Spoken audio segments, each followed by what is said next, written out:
On veut que le vote y soit recentré sur les priorités des citoyens. La démocratie en France, elle est malade. C'est aux citoyens de décider directement de ce qui leur convient.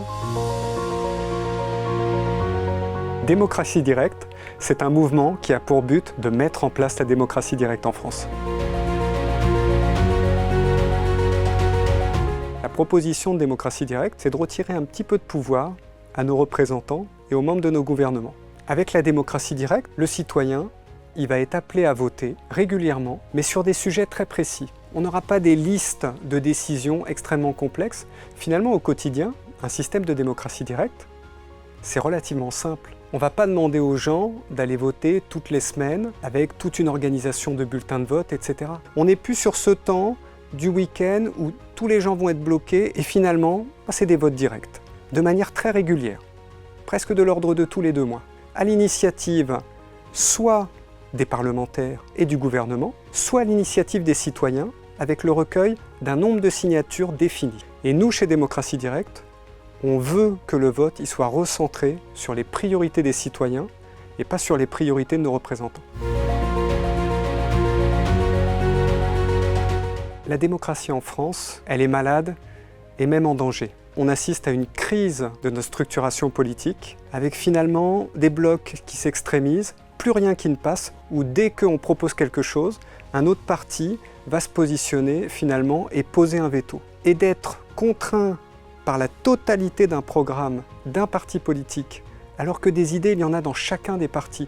Moi, je veux de ça. Je veux de ça, par contre je veux pas du tout de tout ça. Et bien ça, dans notre système actuel, c'est pas possible. Et je pense que la démocratie directe, elle peut renforcer l'action de nos représentants politiques. Parce que finalement, sur des sujets qui sont clivants, qui touchent à nos valeurs les plus profondes, c'est pas à un député de se retrouver à décider lui-même de ce qui est le mieux pour la population. Sur des sujets aussi difficiles que l'écologie, que la redistribution des richesses, que les sujets liés à l'immigration, à la sécurité, et bien là on interroge directement les citoyens pour savoir ce qu'ils pensent. Le député, le sénateur, il fait son travail, un travail de faiseur de loi. Il va finalement construire une loi qui répond aux besoins des citoyens.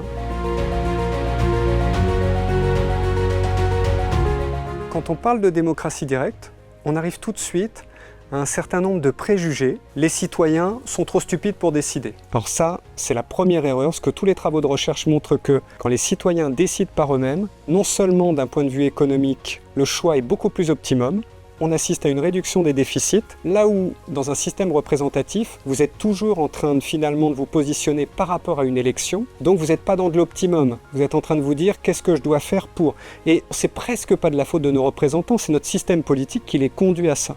La deuxième, c'est que finalement les citoyens, on pense qu'ils vont être facilement influençables. Deuxième erreur.